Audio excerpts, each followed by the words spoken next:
Well, hello, Facebook world, Chamber world, YGM Facebook page world, everybody. Welcome on this. I don't even know what today is. I think it's a Thursday. And thank you for being interested in joining us on this Facebook Live. There is no telling what is going on in your world as we, get day by day closer to the end of this 2020 year. And so just thought we would take some time here, kind of before the last week. So many chambers, maybe you are one of them. Do y'all take off between Christmas and New Year's? If you didn't, you might want to think about it now. We always did in my chambers. It was just a great way to just kind of unwind. And if we ever have needed an unwinding year, this is the year for sure. So as we got closer and closer to the end of 2020, we are getting lots of questions here at YGM about what 2021 is going to look like when it comes to sponsorships, when it comes to programming, when it comes to events. We've kind of fielded those questions all year as we've all just kind of tried to avoid the landmines as we have found them. But as we kind of look forward into that 2021 year, we kind of find ourselves in December, probably no different than any other December that we have experienced. If you can kind of just think back 12 months ago, you were probably thinking, how are you going to enact your 2020 strategic plan? How is your calendar going to look? How many events do you put on there? How many programs? How many initiatives? What might you rearrange to kind of have an easier year? And then we found ourselves in 2020. And now as we look into 2021, we're kind of at the same aspect to it, honestly, of what's it going to look like? How can we best fulfill our mission while serving our members, as well as just how do we execute this stuff? And really in executing our program, how can it be less stressful for us?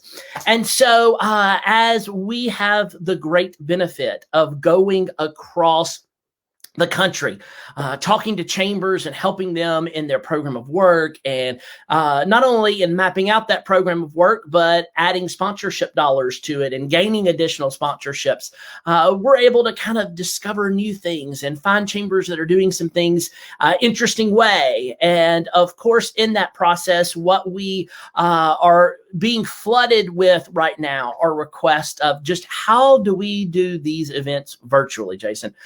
We kind of got into an aspect, and when we're really thinking through it, we're thinking about annual meetings. Maybe we're thinking about your awards program, whatever you might call it, your galas, those particulars, because for most chambers, they happen in January and February. And so when we look at COVID 2020, and kind of that March the 13th date that put brakes on everybody, what many of you found was that you were already through your annual meeting or your awards program. And many chambers, as I think just many people, never anticipated that we'd start off 2021 still having to deal with this. And so through that process, maybe there hadn't been a whole lot of thought with annual meetings or your awards program. And now that it's just kind of here and we're just kind of up against the clock with it, really. And, we're still, our many areas are dealing with changes about restrictions and phases day by day by day. And so how do you plan an event like that? And so as we're getting those questions, what we're also hearing from a lot of chambers is, I understand it needs to go virtual, but at the same time, I don't know how. Maybe I'm just a chamber of one. Maybe we're a chamber of 4. Maybe we're even a chamber of 20. But COVID has hit us financially, and I just don't have thousands of dollars to pay for a member to come in here. And at the same time, I don't have the process of trying to figure out how is it going to work. And it's just kind of seeming so overwhelming in that particular process. So we kind of want to talk through that and look at some options today for you through that particular aspect. But honestly, when you're looking at just one program, a lot of the times with the chambers, we're looking at one program. We're just trying to figure out how to execute it, how to do the best thing, and then kind of get on to the next opportunity. But what I think 2020 has allowed us the opportunity to do is really look at the larger picture, kind of look at everything outside of the silos that we typically create them in, but in an aspect of through how can maybe one event in one silo really have a thread through other things that we're doing at our chamber. How does one thing that we're doing really affect our year in totality? How can our annual meeting or how we have our awards program affect our membership? We're having a lot of chambers call us and say, we're just bleeding in membership right now. We're having a lot of people say, we'd love to join, but we just need another 6 months. And what I can tell you is, as we look at chambers by and large across the nation, some chambers are not having that problem at all. And when we look at it, it's because of the programming that they're kind of overlaying and kind of how they're using COVID as not necessarily a tool and a benefit, but in the most positive light that they possibly can. So that's what we're going to kind of go through today. I am so fortunate to have joining us two new members of our YGM family at the Robbins Regional Chamber in Georgia. We have been spending a few months now working on their particular product book, and as they're going to start 2021 looking for sponsors. And so as we were developing new things, a new way, at least I say new, hadn't seen it in this particular format before, came up, and we thought we would share it all with you and kind of walk through some particular opportunities. So I am fortunate and absolutely extremely happy today to welcome April Bragg, CEO, and Aura Lee Durham, the COO of the Robbins Regional Chamber of Commerce, here with us today. Through the processes of what we have found ourselves in, ladies, we have got the opportunity to talk about a new but old program for you all. And so just as we typically start with anything, I think the best way is to kind of say, what have you been doing? Where's the starting point to kind of know, as we talk about what the options for 2021 are going to be for you, so people can kind of have a baseline. So for those of you out there watching, we are talking about their Pinnacle Awards. And so when you say an awards program to any chamber, that always means something different. But as a base point, y'all tell us what your Pinnacle Awards looked like in 2020. Yeah. So Jason, first of all, thank you so much for having us. For those of you who don't know me, I'm April Bragg, President and CEO of the Robbins Regional Chamber here in Warner Robins. I've been at the chamber here for 6 years. Aura Lee, as our COO, is going on she's in her 16th year at the chamber. And so she really has seen our awards programs in all the different iterations that we've had. But, you know, one of the things we came up with the name Pinnacle Awards, I guess 5 years ago. I started 6 years ago, right before the annual meeting, and we may have changed it that year, Arlie. Now that I'm thinking through it, I think we did. We changed it immediately because I was so impressed with the production and just quality event that this chamber was already doing before I got here in our annual meeting and awards. Pinnacle Awards, I really can't think of a better name for the experience that has created and that we've replicated annually for our annual meeting. So it's a black tie optional awards gala. It's in the evening. We have past apps and carving stations and ice sculptures and all kind of culinary treats and experiences to showcase our local cuisine here. And then and that takes about an hour and a half. That is far and away the real driver for attendance is that engagement experience. We have a jazz band. It's just something, it's a who's who event that the leaders in our community look forward to annually. And we recognize in the program, of course, a number of annual awards, as well as doing the content of our annual meeting. We typically would set that up auditorium style seating. So you're shoulder to shoulder, you know, with those other movers and shakers in the community. And it really did bring a sense of excitement, kind of that award show feel. And we have a lot of, audio visual elements to really enhance and propel the experience forward.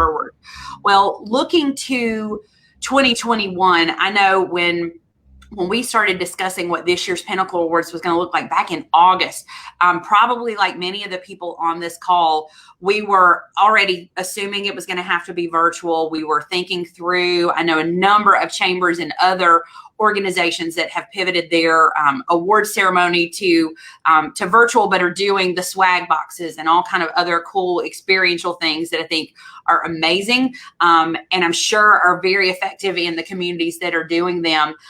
But as time evolved and our COVID numbers here in Georgia were looking really good about 30 to 60 days ago, before Thanksgiving and all of that. And we really felt confident. Our venue is huge that we do the Pinnacle Awards in. And so we, along with our board, really felt comfortable moving forward with an in-person event. We're going to move it to a luncheon, and really reset what it was. But, I think what we'll talk about, Jason, and focus on is, we were trying to keep the essence of Pinnacle alive, changing the time of day, changing it from, this gala ambiance to a boring luncheon. I mean, that's really what it was boiling down to as we started talking about it. And flip switched last week. And now we're talking about a whole different experience. Well, and Aura Lee, even what she's talking about with, the thought processes and the changes. And as we were looking forward, forward to changes, but looking back, I remember as we were originally talking about Pinnacle and looking at what it was going to look like in 2021, just 30, 60 days ago, in a lot of the retrospect of what it had been in past, because you had the gala, and then because you had the annual meeting portion, and then because you had the awards aspect, that there was kind of even the attendees were telling you in their attendance what they were kind of looking forward to. Because wasn't it like after some of the gala part that they would leave and not necessarily stay for the awards and all of that interesting dynamic? Yes, that's exactly what we were experiencing. They were having such a fun time at the fun part, that they were coming and happy to stay for that. And we were getting them in record numbers. But then we'd see a mass exodus when we, rang the bell and said, please find your seat, not because they didn't value what we were going to talk about, but because, they needed to get home for their kids. They had school the next day. They just had other things that were more significant when they knew they were going to get a report from us with the photos and the award names, that they didn't have to actually sit there and see it. Right. Right. It's so... I think part of what COVID for all of us is that just because we plan it for 2021, or just because we plan it going forward, is not necessarily how it's going to end up being. That, as April alluded to, this change has just happened in the last week. So it's not like it's there. I am seeing some questions, so I'll go ahead and kind of put it out there for y'all. They have got about 800 in membership. At Robbins Regional. So to kind of put it in perspective for you, what was y'all's attendance like at Pinnacle in 2020? What would be a typical attendance number that y'all would have? We get about 200. Okay. Yeah. So in that process, even just keeping it the same in the restrictions that we're at, for most states, that's larger than what can now meet. Not necessarily to say that was the case 60 days ago. So that's why you were thinking in those particular thought processes. So as we get closer and as we change, I think it's the exact aspect of what we're hearing from people is, well, I'm planning a virtual this. Oh, wait, we've got something larger so I can stretch people out. Oh, wait, dag nabbit, now I got to go change back. And so at some point, just as chamber professionals, we just kind of get beat down, kind of chasing the rabbit to this or that. And at some point, you just have to lock it down and pull the trigger and go forward. And so as you were thinking through, 30, 60 days ago, through some of those conversations, it had looked like your 2021 Pinnacle was going to be the luncheon that you had mentioned, April, and that you were going to extract your annual meeting to a luncheon or a different event later in the year. So you were going to have two separate aspects to it. But now here we sit and, even further restrictive numbers, and how do you get the people, and how do you make it look? And I will say, there's lots of examples out there. Right. In fact, I had a couple of chambers send them to me this morning of saying, we were able to kind of pull off our awards something in November, or, well, I was about to say December. So October or November of this year. And here's a video for it. And, one of them even said it was a brief hour and 45 minutes. Okay, that's a movie, popcorn, and those type of, and for some chambers that's worked well. But as you're looking at it and kind of in that preparation for what it would end up for y'all, first, y'all had mentioned 30, 60 days ago, you had a plan. Mm-hmm. What made that plan change for you? What was the genesis of going, okay, we might need to pivot again? Yeah, so it honestly was the perfect storm of challenges that arose in the last 10 days, I'd say. So first and foremost, our longtime presenting sponsor, when we were talking about 2021 and kind of where we were on things, they've put a hard stop on sponsoring in-person events, and they were spending $5,000 with us on this event. Last year, we added some in-person experiential enhancements because this is typically our top investor audience. So we feel like if we invest in this, that's going to give us an opportunity to ask them for more money down the road. And so we really didn't, our net profit on this event wasn't substantially more than what our presenting sponsor investment was. So if you take that out, we started having some real candid conversations as a staff about if we're not going to make money on this, or barely break even or barely make a profit, is it worth the risk, the real risk of bringing people together, potentially a super spreader event, or even just the perceived risk of the chamber being irresponsible, potentially getting all of the community leadership sick at this nice to have event, but at the end of the day is not essential. So we really started to have some introspective looks. The day after we got the call from our sponsor, we were contacted by our venue to let us know that we were not going to be able to have the 200 to 300, anticipated attendees that we normally have, that they're now capping this space that will hold thousands at 100 people. So that made it, even less appealing to try to do all the work that goes into this for 100 people to see it in person, and then still having that weight of having to make it experiential for the people that would need to view it virtually. Immediately following, a neighboring organization announced their annual meeting at the same date and time. And I was like, you know what, guys, we hear you. Whoever universe is speaking to us, we got it. So we took a moment, and I was having some conversations with my incoming chair and my immediate past chair, and just kind of fleshing things out with them. And my past chairman said to me, he said, why do we have to have Pinnacle? And I think he meant, why do we have to have Pinnacle now? Like, can we kick the can and do it down the road a few months?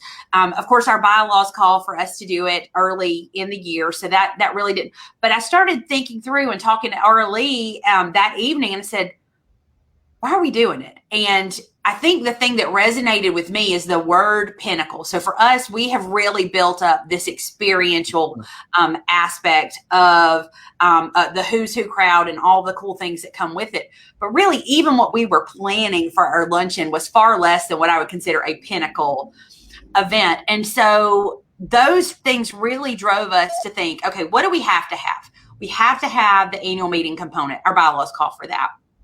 We felt like if there was ever a year that we needed to recognize, just amazing things that were happening in our community, both from businesses as well as individual contribution, 2020 was not the year to skip. Recognizing the work that happened in 2020 as we enter 2021. So we had to have awards. But it didn't translate in my mind well into a stale virtual event. We've had a great opportunity to pivot some of our eggs and issues, which is our kind of ongoing monthly luncheon, if you will, kind of series that a lot of chambers do. And we do that interview style. So that's been a really well received virtual. But when we just get on for a webinar or videos, we have not had a lot of success with long form video or webinars from an engagement standpoint. So thinking through what our strengths were, as well as these challenges, I really think is what catapulted us into where we eventually settled, Jason, on Emerge 2021. Yes. Well, and I'll pick up there before we mention what Emerge is going to be, but I think, Aura Lee, I think y'all have experienced this, you know, kind of in the production side of it and seeing numbers and all. Just Zoom fatigue is real. Yes. And where we're an aspect of, you know, we can have, you know, for me, I've got 3 screens here at the office. I haven't been at the office this much in a decade. But there is really many times that I can have a Zoom going here and a Zoom going here and pretending to multitask at this one, thinking that I'm attending and then going, oh, wait, what did they say? That might have been good. Right. Or I might have heard it. But in that aspect, I think everybody going to an opportunity of, yes, we can get our message out there.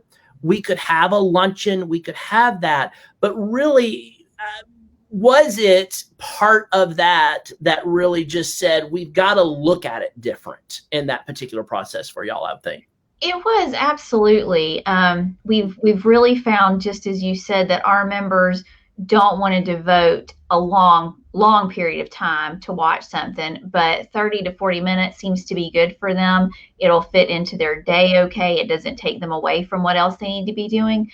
But also, when April and I were discussing what is the real reason behind this, a huge portion of it is that individual recognition for these people. These are our major awards, so they're the usual ones: Chamber Person of the Year, Lifetime Achievement, Business of the Year. They're the awards that really deserve recognition and deserve people to see them. So if we're just putting them all in a 2-hour thing where they get 30 seconds that no one really is interested in because they got bored after they realized they weren't really going to see people, then we're doing them a disservice. But so we started thinking, what is a format that we can use that's shorter, but that will give them the opportunity to really shine? And we came up with a mix of pulling some of the really good things that have worked for us in the interview format and breaking it up into smaller pieces. Mm-hmm. Well, and I think that's the process for any event going into 2021, whether it's your large annual meeting, whether it is an awards program, whether it's a monthly luncheon and eggs and issues, whether it's just, some type of legislative discussion that I said in a conference a while back that, just putting Facebook Live on does not make it hybrid. Right. We have to think through everything that we attend virtually. And if I'm looking at a room and the back of a whole lot of heads, I'm turning it off. That's just not going to be engaging to me. So in those aspects of how can it feel interactive, how can it look and feel a little different, I think where y'all went with that kind of checks all of those boxes. So now we've been talking about Pinnacle, but before that last series of questions, April, you dropped Emerge. I did. Emerge, is that the new Pinnacle? So it's our 2021 annual meeting and awards platform. And we really believe, because like I said, anything less than what we've had for Pinnacle really didn't deserve to be called Pinnacle, in my estimation, and really in the minds of our members. So we're putting Pinnacle on pause, and we'll bring it back in all its glory in 22. We also think the scarcity is going to drive a demand. But what we decided to do was thinking about, recovery and resilience in 2021. Our communities, our organization, our businesses and nonprofits have to emerge out of everything that 2020 has brought us. And we've really got to focus on putting our best foot forward. And so as Aura Lee was alluding to, what we're doing is we have developed a 6-part series. Each of these lasting no more than 40 minutes, probably closer to 30, but making sure that in each of these series, we've got specific content, because You do. If you think about your awards programs, you've got the audience that comes to see, their granddad get the Lifetime Achievement Award, or to come see, their business win Business of the Year, or, whatever it may be, or their boss is going to be the new chairman. And so they're there for the annual meeting component. And so we took the contents of this annual event, we broke it up into 6 individual segments. And the first being, of course, our annual meeting. And then we're planning to do 6 30 to 40 minute Facebook Live utilizing StreamYard and some pre-recorded video to really showcase all the different components of our awards, in addition to being able to spend more time in deliberate, intentional effort focused on, interviews with the award winners, or, collecting video recognition from, from their peers or customers or things like that. We feel like we're going to be able to take a deeper dive, but also completely broaden our audience by not only, doing this live on social media, but sending it into the inbox of everybody in our chamber, distribution as a free experience, in hopes that they're going to find interest in the content, in the format, and then that's going to drive even more demand to come when we are able to resume Pinnacle in person in 22. Well, and what I love about that, and we're going to kind of dive into the logistics a little bit to kind of paint it out for everybody viewing, and then kind of get into a broader scope of what it does for you. But in that particular aspect, what just kind of the initial logistics of it is that while you could go hybrid, while you could have 50 or 100 in the room, that adds different and additional logistics than just saying, okay, this is going to be our format.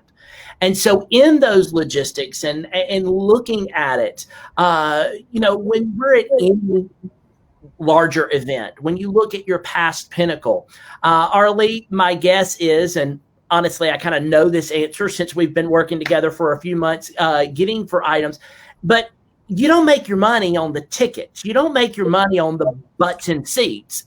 That covers the cost, but you make your money in sponsorships. And so by having this platform that you're going to be having 6 different items, or 6 different weeks, 6 different topics, and really kind of giving it out to the public, it hasn't hit your bottom line in that regard. Correct, Aura Lee? Right. Absolutely.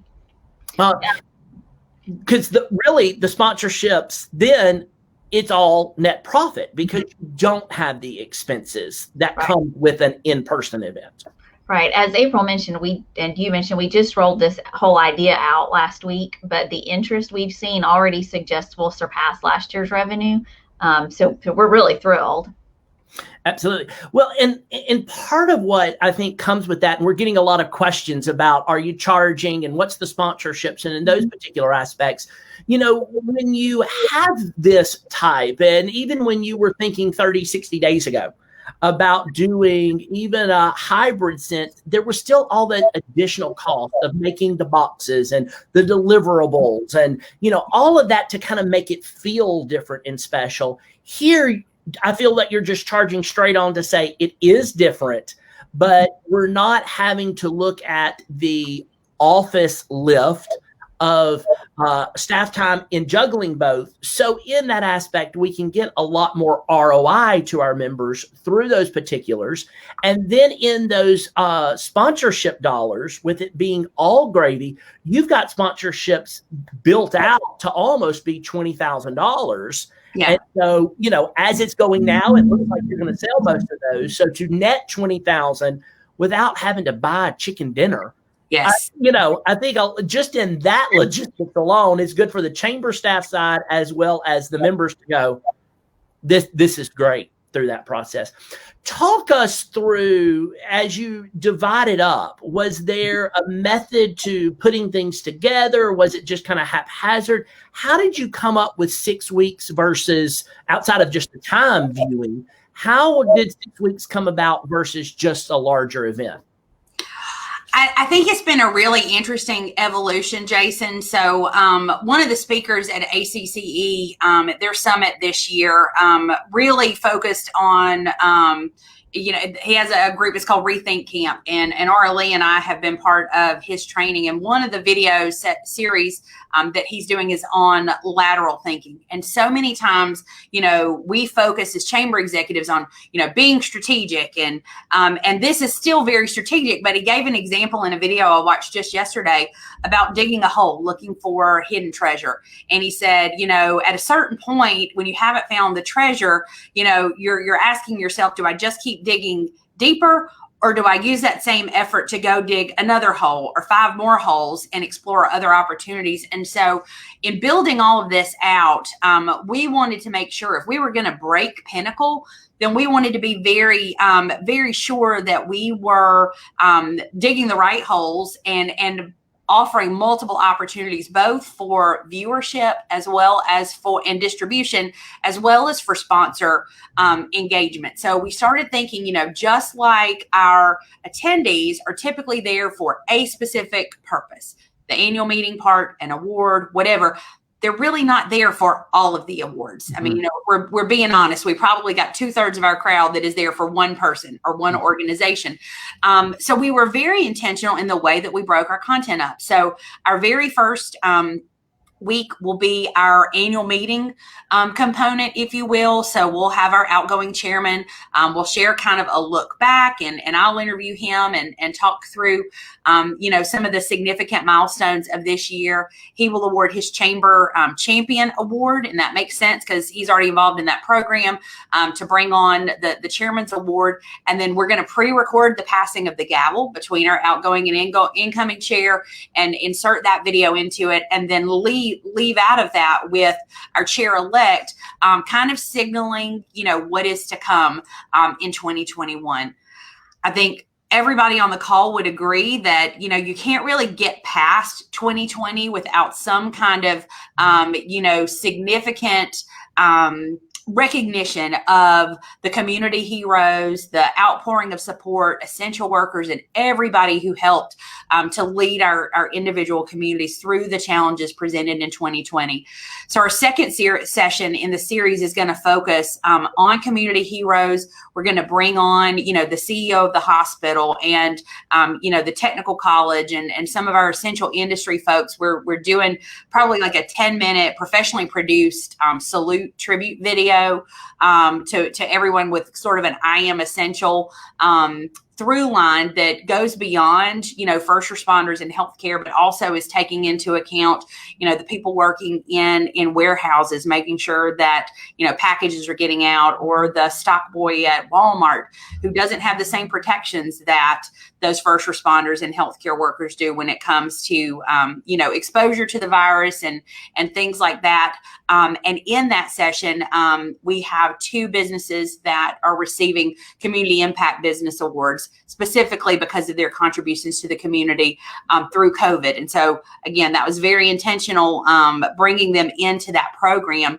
And then our others, we've got 3 additional sessions that will be focused on award winners, and each of them, so focused on the future, we'll have our rising star emerging businesses will be interviewed, and we'll share some content about them. Celebrating our strength, we'll focus on our small business of the year and our government service award. And then our 5th award win is legacy building. And so this is where we will honor our lifetime achievement award winner and our business of the year. And then our final session will focus on leading boldly into the future. And it really works out well for us. And the timing of all of this, I really don't think could have been better thought out, but it's the week that we kick off our TRC. So one of the things that was very pivotal for our organization, and we've been talking about a TRC for a while, we've been running our own internal campaigns that have done as well as anybody could have expected, being run by, you know, a staff of 5 and a sales team of 1. But we knew it was time. 2020 gave us the push we needed to share with our board that this was going to provide us an effective budgeting tool. And so that's going to happen the same week as our TRC kickoff. And so it really is going to be focused on all of those future initiatives and programming. And I think is a great way to get even added mileage out of the campaign and everything that we're planning for 2021 and beyond. Well, and listening to your days, it's really like an agenda of an annual meeting or an awards program. I mean, that anybody here could just picture that of having to type out the agenda. But I know, Aura Lee, as we were talking about it last week and kind of planning out the logistics, there is definitely an added staff benefit of not having all of these components to deal with at one event in January, but to spread it through a number of those. So talk a little bit about that genesis of the lift for staff. Sure. It by spreading it out, it lets us do more work actually, but the time lets us do it more efficiently and better. We also have the opportunity to do more than we normally could. So we're going to give all of our recognitions, whatever type they may be, more attention. Which means they get more exposure for their businesses and our sponsors get more exposure. Another added benefit is this has a life longer than just the 2 hours of the ephemeral event. It's going to be streamed live on social when we premiere, but then you can go back and watch it. It's going to live on a special website we have, and we really anticipate referring to it and it living for 6 to 8 months as opposed to the 2 to 3 hours. Well, and so much of that, when you're talking about awards, and I'm seeing some people going, "Oh, those segments, go back." We'll put those in the description here once we get through with the live, so y'all can have those. But part of that, in what you mentioned, Aura Lee, being able to focus on, the members and the award recipients and all that. We all get a point of going, well, some of the award winners we'd like to give an acceptance speech to. Some others we'd like the shepherd's hook to take them off. Some we just want to face palm in when, they're taking their oxygen tank up there and we know they're going to be there. It's their, dissertation of life. So in this particular aspect, you are able in that interview process plus that planning to craft it to the best suitment of those particular individuals. In that regard, I would think. Absolutely. Yeah. And we're going to do a merge of live and pre-recorded, which is going to let us address that concern specifically. So when April's doing her interviews, those sections will be live and we'll be engaging people on social media during them. So it will feel very engaging and very vibrant. But when we're doing some introductions or even comments from public members about how much they appreciate various aspects of the award recipients, we're going to pre-record them so they'll be edited to be the most effective, because sometimes people don't speak efficiently. Yeah. Well, and even one thing, Jason, that I think is a happy bonus, we struggle with the balance of wanting to keep the awards a surprise and, having to trick people into coming to events versus letting them know so that they can bring their whole team and celebrate and all of that. And so one of the things, we've already ordered our awards. Our first program isn't until January the 20th. And so this allowed us to break up with our original date as well, which was needed for all the reasons I mentioned previously. But we're still going to have that surprise element, and we're going to take our little party patrol selves over to all of these individuals and businesses and present them with their award in person, record it, and then be able, whether it's an overlay that's, with no audio, or if we catch some really great, comments or feedback when we're doing that, we're going to be able to integrate that. So it might be during the 5-minute, countdown before the program starts. It might be something if we've got somebody who we know doesn't like to talk. That may be, half of their segment with them is whatever happens in real time when we're presenting that award. Really, our only limitation is the 5-minute max that StreamYard has for putting pre-recorded video into the live stream. So we see a lot of positives in being able to do a hybrid of both pre-recorded and the live components of the virtual. Well, and part of what I remember us talking through as well is that interaction component. I can watch a video series for an hour and 50 if it is interesting. There's a big question mark there. I can't even watch a movie that long, I guess, unless Dolly's in it.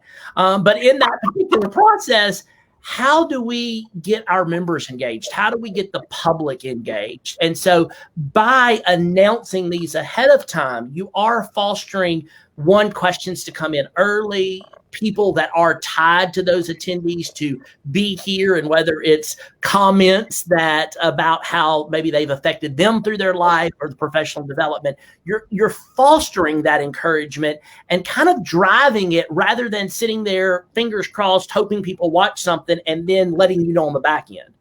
Absolutely. And so what we're planning, and I didn't mention this earlier in the description of each of the sessions. So at the end of session 1, we'll announce, of course, we're going to do the headlines for each one, and we'll put the series schedule out when we launch next week.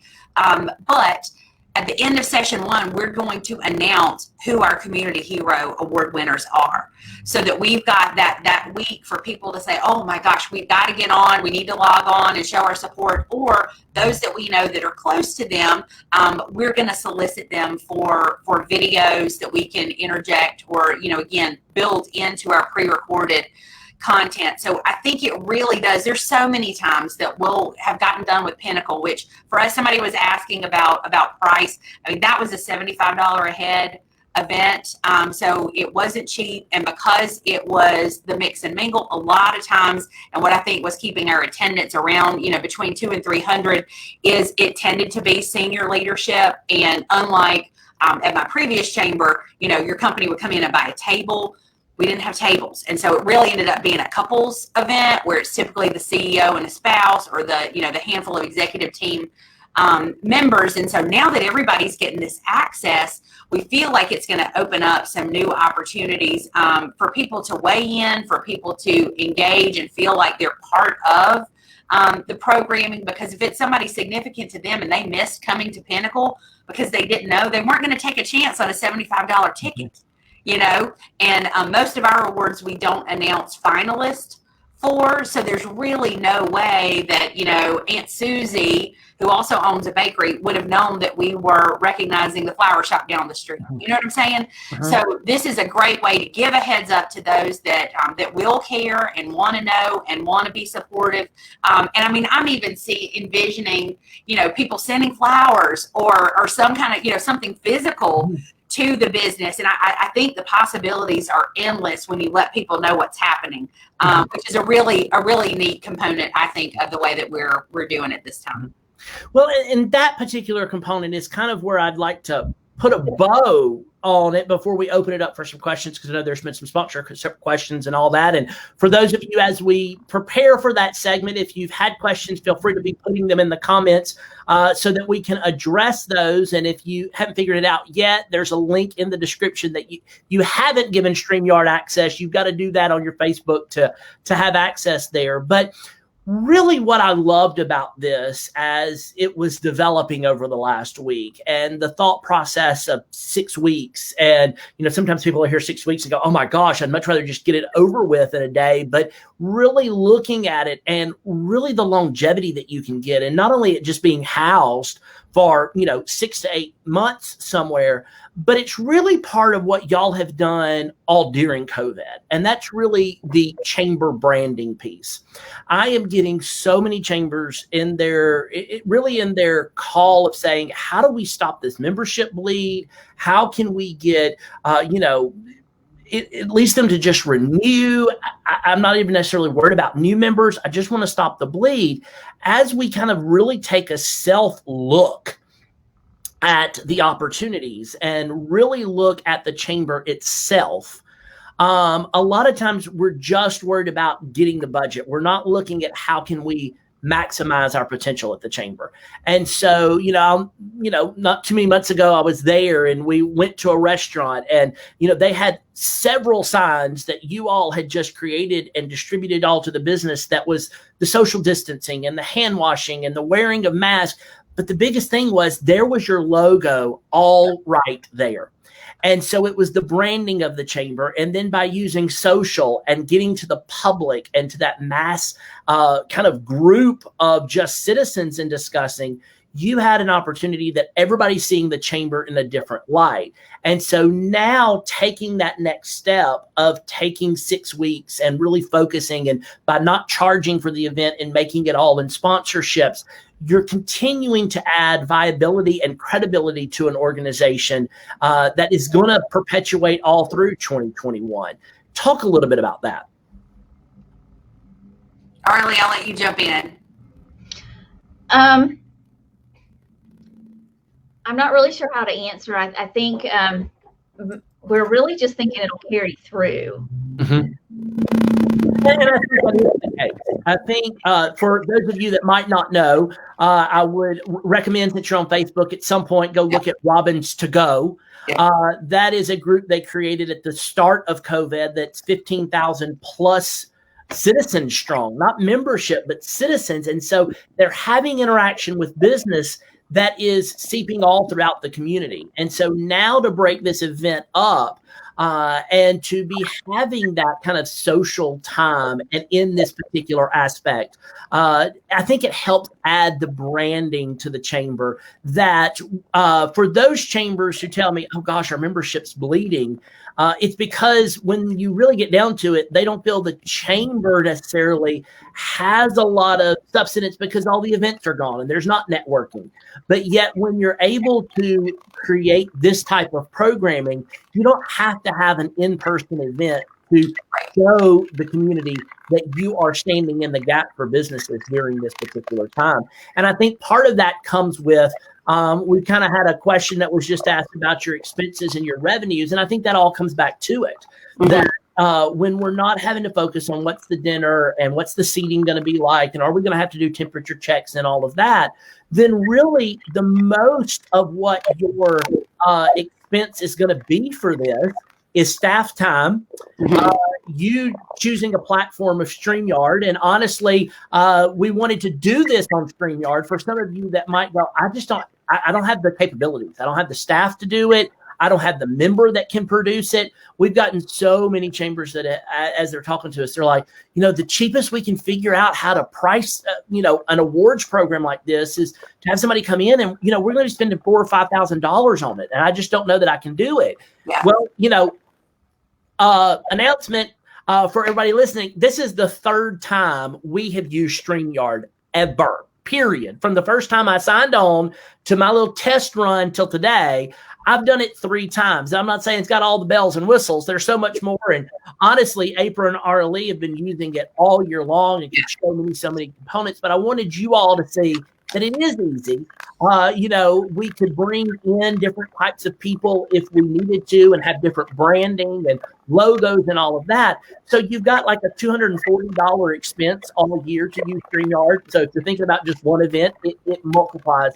But really, outside of that, do y'all have any other expenses? No, our biggest expense will be the professionally produced video, and we're thinking that's going to run us about $1,500. That's a nice to have. So we happen to have a very talented videographer that's already working with us on some other stuff. We may end up getting it a lot cheaper than that. That's just what we budgeted for. But I know people are excited to hear about the sponsorships. And one of the things, Jason, just to address the previous question, I think one of our biggest successes coming out of COVID is we positioned ourselves as the caretaker of business and the connector with our community. And so they very much look to us. If you want to join Robins to Go, please do. Please let us know your chamber because we're very much we're a little strict on admission to the group, and that's very intentional. I think it has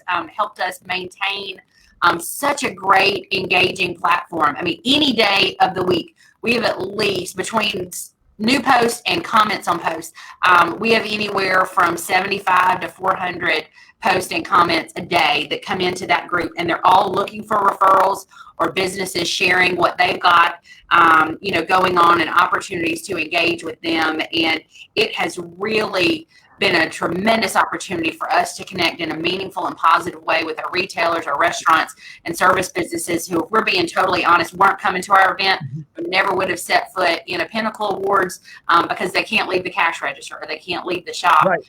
This has been an opportunity for us to demonstrate the chamber in action. And thankfully, knock on wood, I mean, other than just the challenges presented with trying to get in front of people for new member sales, we're not seeing anywhere close to the kind of drops that we thought. People are renewing with those that can are renewing with confidence, and those that can't know that we're here for them. We've got some plans in place, some economic recovery options to help them stay stronger longer and stay in our membership. But if they're not, they're leaving knowing that their chamber is just a phone call away, and we'll help in whatever way we can, whether they're able to invest in our mission or not. Well, go ahead, Arlene. Jump back to the beginning of April's comment. One thing we thought real hard about in our only major expenditure being that professionally produced video is it's a video that is going to focus on our community heroes and some of those type things. It's going to be a video we can use for multiple purposes. So even though it's going to be a chunk of change to get that produced, we're going to use it for multiple things. So we're making especially good use of those dollars. Mm-hmm.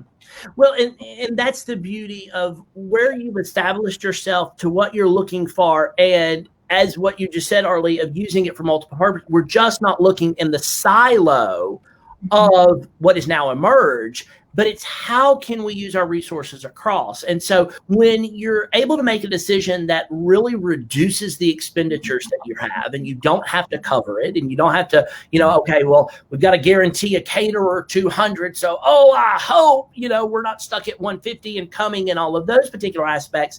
And you don't put that ticket price on it.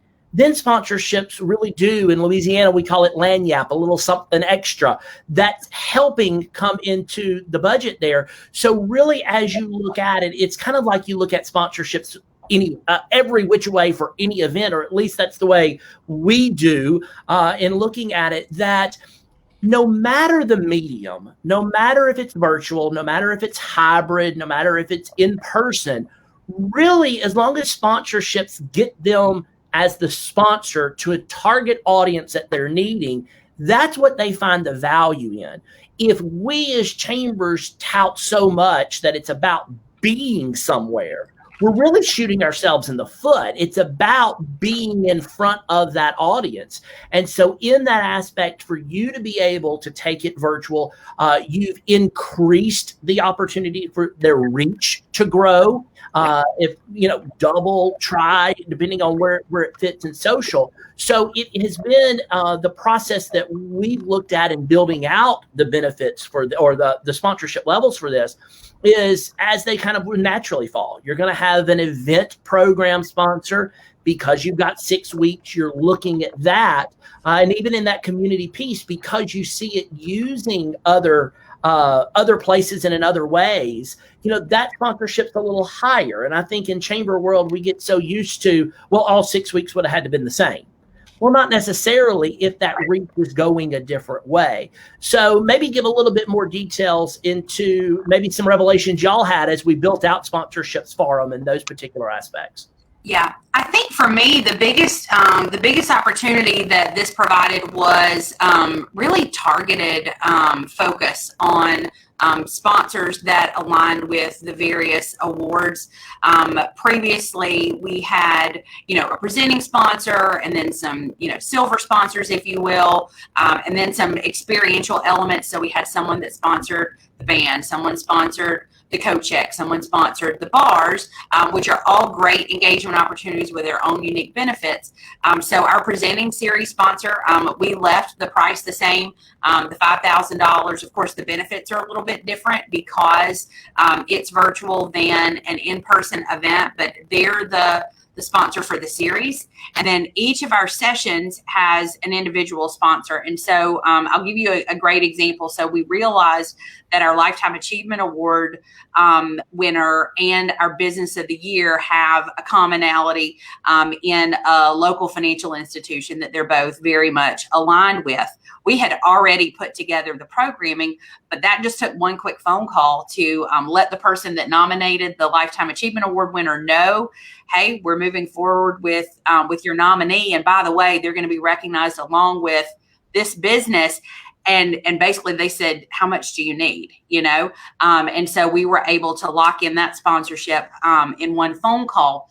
So all of the session sponsors are all the same amount, but our second session, which includes the bonus of that professionally produced video, we're going to allow the sponsor of that program to have their branding included on the video, which the video is going to have a life far outside of just the emerge segment. And so it's more than double. It's almost triple what the other session sponsors are, because it's got its own unique benefits that come along with it. And then, of course, we left some silver sponsors in place for those people that want to, be part of the entire branded series. We just rolled it out earlier this week, and we have had phenomenal feedback. Again, we're in that no man's land as we're preparing for our March-April campaign that will sell for June of this year and forward. We're working through our mini internal campaign to sell everything for Q1 and Q2. But this has been very well received. And one of the things we knew, much like in sharing with you, this is a whole different ball of wax. And so Aura Lee and I last Friday, after Jason's recommendation, put together we intended it to be short. It was not short, but explainer video because in addition to Emerge and the challenge, the changes that we were implementing with Pinnacle, we really outlined for all of our top investors and past sponsors a sneak peek at what the TRC process was going to look like, why we were doing it, the timing. Oh, and by the way, attached in this email are all of our Q1 and Q2 offerings. We want to make sure that you guys, get what you want. And then that, was a great warm lead for us to follow up with all of them to put them in the right spot that'll make sense for their organization to maximize their exposure in the next 6 months. Absolutely. There's a question out there. Do you give actual physical awards? Yeah.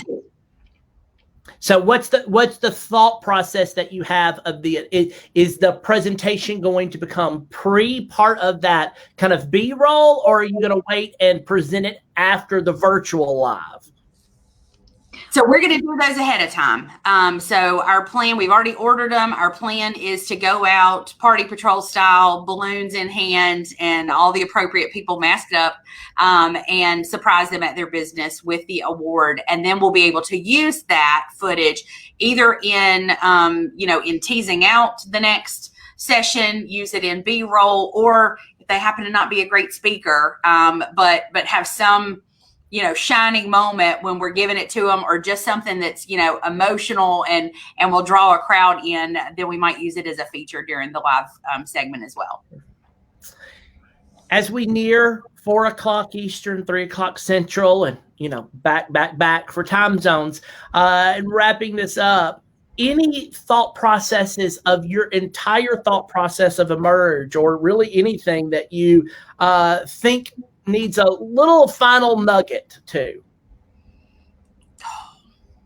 I'm good. Or I'd love to know if there are any more questions. I'm trying to scroll through. No, I'm trying to keep up. Well, I'll fill in the thing that has really struck me the most, and it's specifically shown up in Emerge, but I think it's happening in everything, is the fact that when we're breaking all of our stuff, because that's what April and I have done a lot of this year, is just break stuff. And then we're putting it back together. We're finding really new, exciting ways to do that are more efficient for the chamber staff and are bringing a lot more value to our members than what we were able to do before. But until we had, unfortunately, a worldwide event, it didn't really occur to us to do that. But I think we're going to be breaking stuff a lot from now on. Yeah. I think you're absolutely right. I think as you look through it, there's ways that we can get through anything. I don't think you're in the chamber world and you're not resilient. I don't think you're in the chamber world and you don't know how to get into a recovery mode. But I think it's one of those, do we just continue to do what we've always done, even if it's in a little different way, but just in the thought process of getting it done? Right. Or do we just kind of take that breath to go, can it be done a different way with a different mechanism? And, I think that kind of goes back about a month and a half ago. We were wrapping up a sponsorship development session, and we started talking about just really the reflection of 2020. Yeah. So many of us in the chamber world we just had to get through it. We had to get through it in our own organization and taking care of all of our members. But now is really the time to just kind of breathe and say, what did we learn from it? And how can we apply it to these events that, yes, even if they're signature, even if it's a pinnacle, how can we make it so much more viable for our organization? And I think that's the opportunity that we find ourselves in. Well, and Jason, I'll close with this, and I've said this numerous times to numerous different audiences, but one of the things that in the first week of COVID, we started thinking through what we were going to do in 2020 and beyond. We've got a lot of COVID casualties in our organization. I don't mean people. I mean programs. I mean events. I mean activities that we were doing. And we'd already killed a lot of sacred cows, y'all. So, Aura Lee will tell you, I brought the slaughter with me when I came to this chamber 6 years ago. But even things that either had just gotten stale or we were just doing it because it was working, but at the end of the day, it really wasn't having an impact. And I think if 2020 has taught us anything, it's that we have to focus on those things of greatest impact. So our litmus test, and I know anybody who's been to Institute knows it's got to make you friends, funds, or famous. It needs to make you a couple. And then we added one that I think has really been the permission slip that we all needed as servant leaders. If it sucks our joy, if it does not bring, if your staff hates doing it, if you have to beg board members to attend so that you'll have the audience, even though you've got a sponsor, so it's successful because you're making money. If it sucks your joy, and if you feel like you're compromising your team or your sanity or the integrity of your relationship with the board, give it up. There are other ways to make money, and Jason is a great one at helping you find those. But really take the opportunity to take stock in what you're doing and how you're doing it in order to make sure that you're going to have lasting impact. And that's what I really think that we salvaged. We could have done Pinnacle, and it could have been fine. It could have been a boring chicken lunch. But I really think what we're doing is going to have far more impact, and we're still going to be able to make money on it. Absolutely. I think Adam with the Cartersville Chamber asked a very good question to end up on. What is the biggest challenge so far in changing this event? And then we'll go to part B. What's the biggest challenge y'all think y'all have experienced in deciding to change this up? For me, it was letting go. I think Pinnacle, again, what I inherited was everything that I'd ever dreamed of an annual meeting from an experiential standpoint. And then we took it into the stratosphere with the audiovisual elements, with the live music and all of that. So I love the essence of Pinnacle. I love to dress up. I love to see others dress up. And, we're in a community where we don't do that a lot. So it really, I loved the prestige. So for me, feeling like I was giving up on that, I think was the hardest part.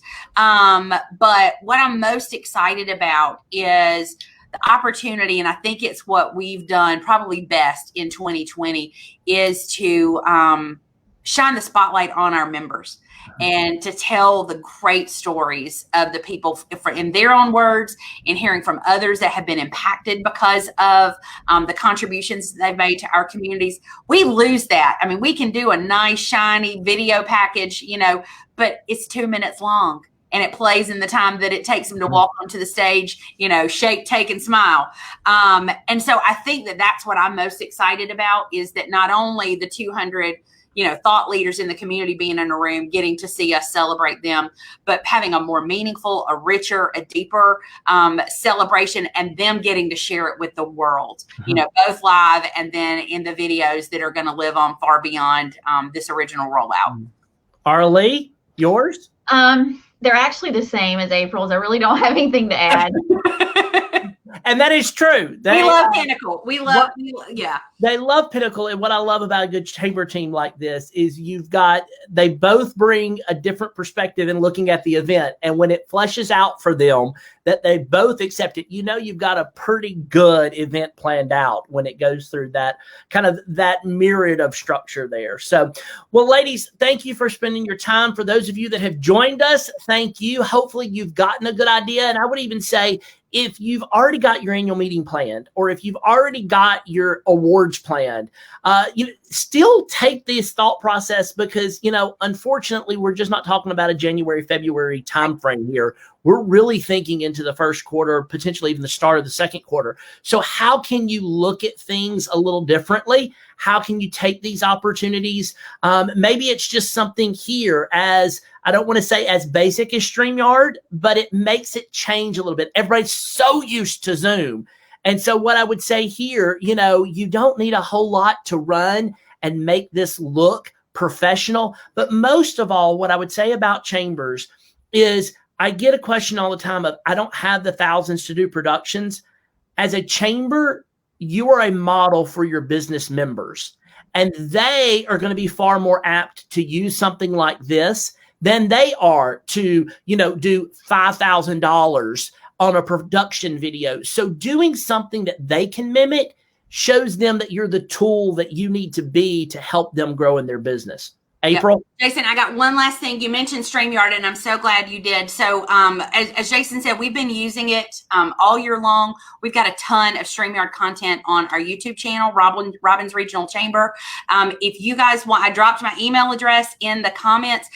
Anybody who needs a StreamYard tutorial, I did a tactical video, 30, 45-minute presentation for GACCE several months ago. We've got a highlight reel that I can share with you, in addition to Canva templates with the 5-minute timer, bumpers and tags, and all kind of great bells and whistles that will make you look like you spent thousands in production value, that I am very willing and eager to share with anybody who wants it. So you guys just drop me a message and I'll be happy to send that information your way, because we know it's not easy. And if you've at least got a jumping off point, I think it's going to position you to really be able to do some cool things that your members are going to be blown away by. So she just took half of the workload off of you, and it's even still not that hard in that workload. It's not. The thing that I would tell you is just practice and, have fun with it.